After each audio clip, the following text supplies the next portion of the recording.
খায়বার বিজয়ের দিন সন্ধ্যায় মুসলমানগণ আগুন জ্বালালেন। রাসূলুল্লাহ সাল্লাল্লাহু আলাইহি সাল্লাম জিজ্ঞাসা করিলেন, তোমরা কি জন্য এইসব আগুন জ্বালিয়েছ? তারা বলিলেন, গৃহপালিত গাদার গোশত, অর্থাৎ রান্না করার জন্য।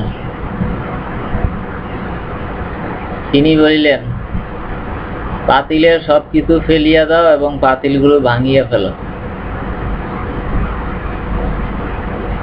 দলের একজন দাঁড়াইয়া বলিলেন,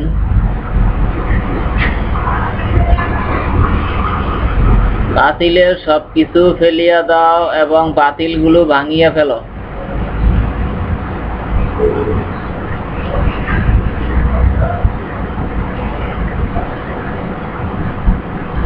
দলের একজন দাঁড়াইয়া বলিল,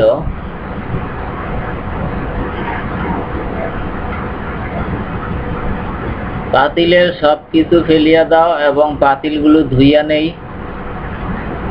রাসূল পাক সাল্লাল্লাহু আলাইহি সাল্লাম বলিলেন, তাহাও করিতে পারো।